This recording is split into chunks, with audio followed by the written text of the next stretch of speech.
नमस्कार दोस्तों, एक और वीडियो में आपका बहुत बहुत स्वागत है।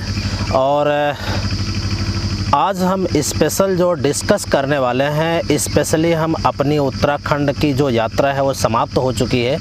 और उस उत्तराखंड ट्रिप के दौरान जो समस्याएं, जो कठिनाइयां, जो परेशानियां, जो मुश्किल और जो चीज़ें आई, मैं उस पर डिस्कस करने वाला हूं। तो स्पेशली मैं शुरू से जर्नी के बारे में बात करता हूं कि मैं यहां से जगदीशपुर से चला और करीब 450 किलोमीटर जर्नी कर सेम डे में ही रात को 10 बजे पहुंच गया था, बनबसा पहुंच गया था। और वहां से जो दूसरे पिलियन हमें मिले, वहाँ से हालांकि फ़र्स्ट डे जो सेकंड डे था, सेकंड डे में सुबह मिले तो हमें बहुत ज़्यादा प्रॉब्लम नहीं हुई। लेकिन पहाड़ों में मैं आपको सबसे पहले रिकमेंड यही करूँगा कि कभी भी अगर पहाड़ों में, मतलब माउंटेन या हिली एरिया में कहीं भी अगर आप जा रहे हैं तो पिलियन के साथ नहीं जाइएगा। ये मेरा अपना अनुभव है। बाकी आपका एक्सपीरियंस क्या है, आप अपना एक्सपीरियंस कमेंट सेक्शन में शेयर कर सकते हैं। रीज़न क्या है, उसके पीछे मैं कई रीज़न आपसे डिस्कस करूँगा।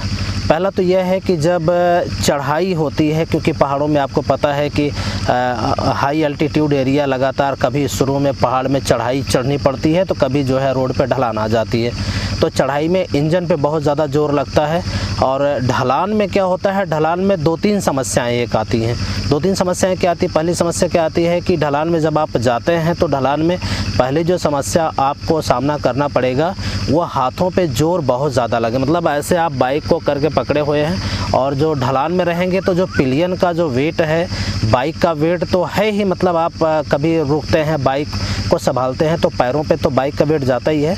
पिलियन जो पीछे बैठा हुआ है उसका पूरा का पूरा जो है, मान के चलिए कि लगभग 60% जो वेट है आपकी पीठ पे और आपके हाथों पे जाता है। जितना ज़्यादा स्टीप होगा, जितना ज़्यादा ढलान होगा, उतना ही ज़्यादा वेट पिलियन का आपके ऊपर आएगा और ये हाथों में, कलाई में, ये सब पूरा भयंकर दर्द होने वाला है।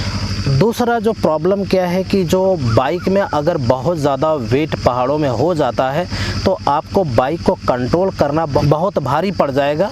मतलब अगर आपको बाइक जो कंट्रोलिंग है वो आउट ऑफ कंट्रोल कह सकते हैं कि उतनी अच्छी कंट्रोलिंग नहीं रहेगी।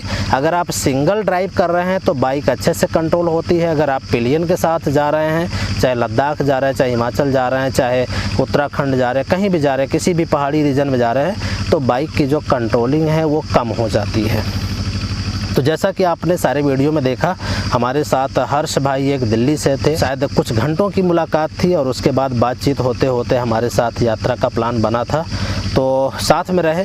तो यात्रा समाप्त होने के बाद जो समस्याएं मुझे आई, उसमें हाथों पे बहुत ज़्यादा जोर पड़ा था। अगले कई दिनों तक हाथों में दर्द बना रहा। दूसरी समस्या क्या जो आती है वो बाइक को संभालने की, अगर कहीं पे रोड ख़राब है, रफ़ टेरेन है, पत्थर है, रेत है, अगर आप ब्रेकिंग लेते हो तो बाइक जो है उतनी कंट्रोल नहीं होती, क्योंकि आपका वेट तो है ही, आपके पिलियन का भी वेट है, बाइक का भी अपना वेट होता है।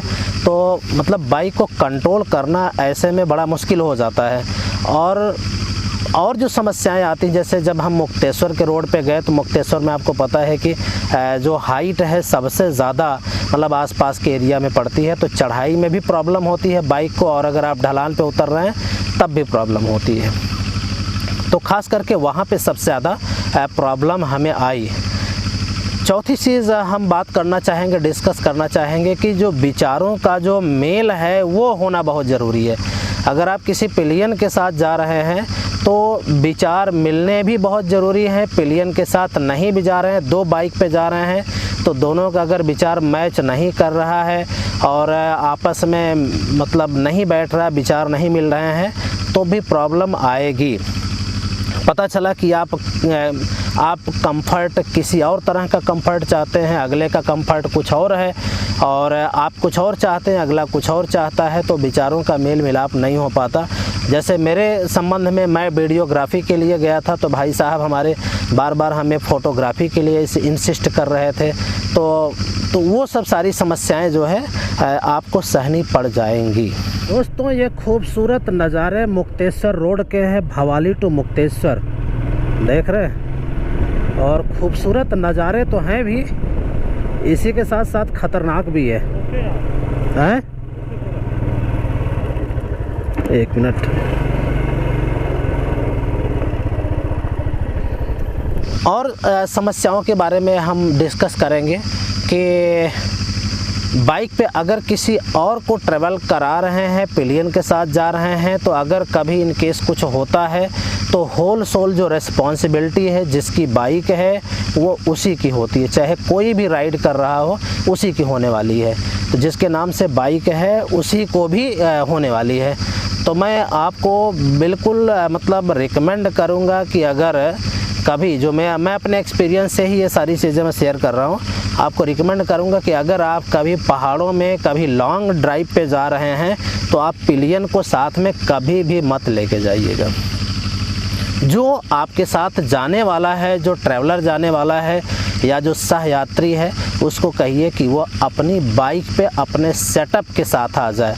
और आप ये ज़रूर देख लें कि आप कितने दिन मिले हैं। मतलब ये नहीं कि 2 घंटे 4 घंटे की मुलाकात हुई है, फ़ोन पे बात हुई है और आप उसके साथ कभी भी बाइक पे कहीं टूर पे चल दिए। मतलब एक आप लंबे अरसे से उसकी आदतों के बारे में, उसके हैबिट के बारे में, उसके खाने पीने, उठने बैठने, बातचीत, हर चीज़ का आपको आइडिया होना चाहिए। अदरवाइज़ आप ट्रबल में आने वाले हैं। तो ये सारी समस्याओं का सामना मुझे करना पड़ा। और इसी के साथ साथ हम एक और डिस्कस कर लेते हैं कि जो दूसरा पार्ट इसमें हम बना रहे हैं, कि दूसरे पार्ट में हमें डिस्कस कर लेते हैं कि हमारा बजट कितना रहा।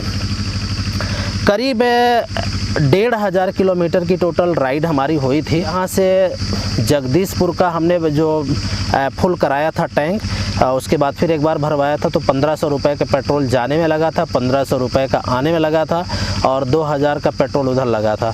कुल 6000 का 5000 का पेट्रोल लगा था।